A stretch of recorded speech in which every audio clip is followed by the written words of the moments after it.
మనం ఇప్పుడు రావణాసురుడి కథ చెప్పుకుందాం. రావణాసురుడు చాలా బలవంతుడు, ధనగర్వము, బలగర్వము చాలా ఉన్నటువంటి వాడనమాట. దేవతలను కూడా తను జయించాడు. అంత బలశాలి అయిన రావణుడు ఒక చిన్న పిల్లవాడి వల్ల తను అనుకున్న సాధించలేకపోయాడు. తెలుసుకుందామా? కథలోకి వెళ్లే ముందు ఛానల్ సబ్స్క్రైబ్ చేసుకోండి, లైక్ చేయండి, షేర్ చేయండి, కమెంట్స్ రాయండి. మీ కమెంట్స్ వలన ఇంకా కొంతమందికి ఈ కథ చూపించబడుతుంది. పూర్వం లంకా నగరాన్ని రావణాసురుడు అనే రాక్షసరాజు పరిపాలిస్తూ ఉండేవాడనమాట. రావణాసురుడి తల్లి పేరు కైకసి. ఆమె శివభక్తురాలన్నమాట. ఆమె రోజు పుట్టమానతోని శివలింగం చేసి పూజిస్తూ ఉండేది. అయితే ఒకరోజు రావణాసురుడు తన తల్లి చేస్తున్నటువంటి పూజను చూసి తల్లితో అంటాడు, మట్టి శివలింగాన్ని పూజించడం ఎందుకు, కైలాస పర్వతాన్నే తెచ్చిస్తాను అని తల్లికి చెప్తాడు. చెప్పి కైలాసానికి పోతాడు. కైలాసానికి పోయి ఆ పర్వతాన్ని పెకిలించుకురావాలని దాన్ని అంతా పెకిలించడానికి ప్రయత్నం చేస్తూ ఉంటాడు అన్నమాట. ఆ ప్రయత్నం వల్ల భూమి అంతా కంపించిపోతుంటుంది. ఇట్లా లోకాలన్నీ ఇట్లా ప్రళయం వచ్చినట్టుగా అయిపోతుంటాయి అన్నమాట. దాన్ని చూసి పార్వతీదేవి శివునితోని, స్వామి ఈ ప్రళయాన్ని ఆపండి అని కోరుతుంది. అప్పుడేమో శివుడు ఏం చేస్తాడంటే తన పాదంతో బలంగా ఆ పర్వతాన్ని అదింపడతాడు. దాంతో ఆ కొండ ఈ రావణాసురుడి చేతుల మీద పడిపోతుంది. ఇంకా అక్కడి నుంచి కదలలేడనమాట. ఆ కొండ కింద పడిపోతాడు రావణాసురుడు, ఆ కైలాస పర్వతం కింద. కైలాస పర్వతం కింద ఆయన చేతులు నలిగిపోతూ ఉంటాయి. ఇంకా భారాన్ని భరించలేక దీనంగా ఆ పరమేశ్వరుని వేడుకుంటూ ఉంటాడు రావణాసురుడు. రావణాసురుడు చక్కగా గానం చేయగలడు.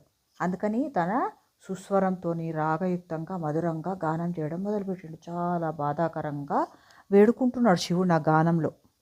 అప్పుడు శివుడు ప్రత్యక్షమై, రావణ నీకేం వరం కావాలో కోరుకో అంటాడు. అప్పుడు ఆ రాక్షసరాజు రావణాసురుడు చాలా అహంకారి కదా, ఎట్లా గర్వంగా మాట్లాడతాడంటే, దేవా బంగారంతో చేయబడిన నా లంకాపురం వంటిది ఇంకెవరికి లభించేది కాదు. సాక్షాత్తు లక్ష్మీదేవే నాకు దాసి, చతుర్ముఖుడైన బ్రహ్మే నా జ్యోతిష్యుడు, యమధర్మరాజు నా సేవకుడు, సర్వదేవతలు నా పరిచారకులు. అటువంటి నాకు ఎక్కడ ఏది దుర్లభం కాదు. ఇప్పుడు నా తల్లి కోరిక ప్రకారం కైలాస పర్వతాన్ని తీసుకుపోదామని వచ్చాను అని చాలా గర్వంగా మాట్లాడతాడనమాట. ఇంకా ఇలా అంటాడు, నీవు కనుక నాకు వరమీయదలుచుకుంటే నేను ఈ కైలాసాన్ని నీతో సహా లంకకు తీసుకుపోయేలాగా అనుగ్రహించు అని చాలా గర్వంగా అడుగుతాడు. అప్పుడు కైలాసపతి అయినటువంటి ఈశ్వరుడు ఏమంటాడు, రావణ ఈ కైలాస పర్వతంతో ఏం సాధిస్తావు, దానిని మించిన నా ఆత్మలింగం ప్రసాదిస్తాను. దానివలన నీవు నా అంతటి వాడవవుతావు. నీ లంకా నగరమే కైలాసం అంతటి శ్రేష్టమవుతుంది అని అతనికి ఆత్మలింగాన్ని ఇచ్చాడు. అది తీసుకొని రావణాసుడు సంతోషంగా లంకకు బయలుదేరాడు. ఇదంతా చూసిన నారదుడు ఏం చేసిండు, ఇదంతా తీసుకుపోయి అటు బ్రహ్మకు ఇటు విష్ణువుకు కూడా చెప్పేసిండు. వాళ్ళిద్దరు కూడా శివుని దగ్గరకు వచ్చి, అయ్యో శివయ్య, ఎంత పని చేసినావు నువ్వు, ఆ రావణునికి ఆత్మలింగం ఎందుకు ఇచ్చినవు, సర్వ ప్రాణికోటికి కంటకప్రాయకుడు లోకభయంకరుడు అయిన రావణుడు నీ అంతటి వాడు అవడం తగునా అని వాపోయినరు. శివుడు బోళాశంకరుడు కదా, అతను ఇట్లా అన్నాడు, అతని గానానికి పరవశించి ఆత్మలింగం ఇచ్చాను, వాడు ఇప్పటికింకా లంకకు చేరి ఉండడు, ఏదైనా ఉపాయం ఆలోచించండి అని విష్ణువుతో చెప్పిండు. దుర్మార్గుణ్ణి మోసంతోనే గెలవాలి అని చెప్పేసి ఎట్లనైనా ఆ ఆత్మలింగాన్ని దక్కించుకోండి అని అటు నారదునికి ఇటు విఘ్నేశ్వరునికి కూడా చెప్పాడనమాట. అప్పుడు నారదుడు వేగంగా రావణాసురుడు వద్దకు పోయి, ఎక్కడి నుంచి వస్తున్నావు రావణ, ఎక్కడికి పోతున్నావు అని అడిగిండు. రావణాసురుడు, నేను శివుణ్ణి ప్రసన్నం చేసుకొని ఆత్మలింగాన్ని తీసుకొని మా లంకకు పోతున్నా అన్నాడు. రావణుణ్ణి మాటలలో పెట్టాలని నారదుడు ఏం చేసిండంటే అతనితోని ముచ్చట పెట్టడం మొదలుపెట్టిండు. నీకు ఈ సంగతి తెలుసా, పూర్వం ఒక భయంకరమైన జంతువు ఉండేది, అడవుదున్నలన్నింటినీ చంపి తింటుండేది. త్రిమూర్తులందరూ కలిసి దాన్ని వేటాడి దాని కొమ్ములలోంచి తలా ఒక లింగం తీసుకున్నారు. ఆ లింగాలనే వాళ్ళు ఆత్మలింగాలమని భావిస్తారు. నీకు ఇచ్చింది కూడా అటువంటిదే కావచ్చు, అది ఎంతో పవిత్రమైంది, అది శివ సాయుధ్యాన్ని కూడా ప్రసాదిస్తుంది అని ఏదో చెప్పబోయిండు అనమాట. దానికి రావణాసురుడు కోపంగా, మహర్షి దీని ప్రభావం వినడానికి నాకు ఇప్పుడు తీరకలేదు, తొందరగా వెళ్ళాలి అన్నాడు. దానికి ఆ నారద మహర్షి, రావణ సంధ్యా సమయం దాటిపోతున్నదే, నీవెలా వెళ్తావు అని అక్కడే కూర్చున్నాడు. ఇంతల్నే ఒక బ్రహ్మచారి వేషంలో గణపతి అక్కడికి వచ్చిండు.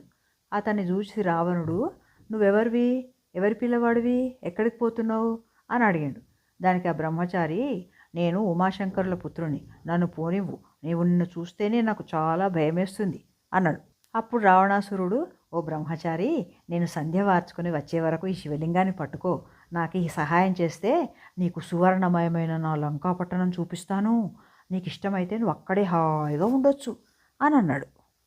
అప్పుడు ఆ వటువు, అమ్మో, ఇంత బరువైన శివలింగాన్ని నేను అంతసేపు మోయగలనా, అయినా రాక్షస నివాసం చేత భయంకరమైన ఆ లంకాపురం నేను రాను బాబు అన్నాడు.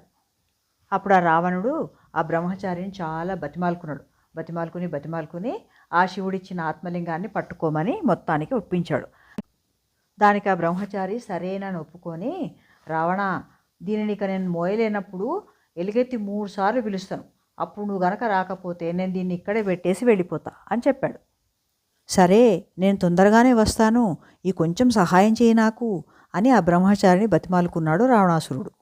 సాయంకాలం అయింది కాబట్టి సంధ్యావందనం చేసుకోవడానికి రావణాసురుడు సముద్రం దగ్గరికి వెళ్ళాడు. రావణాసురుడు అటు వెళ్ళి సంధ్యావందనంలో కూర్చున్న కొంతసేపటికే బ్రహ్మచారి రూపంలో ఉన్న గణపతి రావణాసురుడిని 3 సార్లు పిలిచాడు. అతడు రాలేదని చెప్పేసి స్వర్గంలోని దేవతలందరూ చూస్తుండగా హరిని ధ్యానించి ఆ లింగాన్ని అక్కడ పెట్టేసి వెళ్ళిపోయిండనమాట. తర్వాత రావణాసురుడు తిరిగి వచ్చి దాన్ని చూసి కోపంతో ఆ లింగాన్ని పెకిలింపడానికి చూశాడు. కానీ భూమి కంపించింది, కానీ ఆ లింగం మాత్రం కొంచెం కూడా కదలలేదు. అందుకని ఆ లింగానికి మహాబలేశ్వర లింగం అనేటువంటి పేరు వచ్చింది. అది ఆవు చెవి ఆకారాన్ని పోలి ఉంటుంది ఆ లింగం కాబట్టి ఆ క్షేత్రానికి గోకర్ణ క్షేత్రం అనే పేరు వచ్చింది. ఈ గోకర్ణ క్షేత్రాన్ని భూకైలాసం అని అనవచ్చు. అక్కడ శివుడి పరివారం అంతా కూడా ఉంటాడు. అక్కడ అది సజ్జనులెందరికో ఆశ్రయమైంది. అక్కడ దేవర్షులు కూడా నివసిస్తుంటారు. ఆ క్షేత్రంలో దేవర్షులు, రాక్షసులు, మానవులు, చివరికి పశుపక్షాదులు కూడా శివుని అనుగ్రహం పొంది తమ అభిష్టాలను నెరవేర్చుకుంటూ ఉంటారు. అసలు ఈ భూమి మీద అంతటి పవిత్రమైన క్షేత్రం ఇంకోటి లేనే లేదు. ఈ గోకర్ణ క్షేత్రం గురించి మనం ఇంకా చెప్పాలంటే అదొక పవిత్రమైన క్షేత్రం. మిగిలిన క్షేత్రాలన్నీ చంద్రుడు, నక్షత్రాల వంటివి అనుకుంటే గోకర్ణ క్షేత్రము పాపము అనే కారు చీకట్లను నశింపజేసే సూర్యుని లాంటిదన్నమాట. అక్కడికి వెళ్ళి ఆ పరమేశ్వర దర్శనము, అతన్ని ప్రార్థించడం వలన సర్వ పాపాలు నశిస్తాయి. అక్కడ ఇంద్రాది దేవతలందరూ కూడా తపస్సు చేసి శివానుగ్రహం పొంది అభీష్టాలు నెరవేర్చుకున్నారు. ఎందరో దేవతలకు, సజ్జనులకు ఆశ్రయమై వారి చేత తపస్సుల చేత ఎంతో పవిత్రమైపోయింది ఆ గోకర్ణ క్షేత్రం. అందుకనే గణపతి కూడా ఈ శివుణ్ణి అక్కడే ప్రతిష్ఠించాడు. ఈ గోకర్ణ క్షేత్రం గురించి తెలుసుకోవడం మన పూర్వజన్మ పుణ్యఫలం.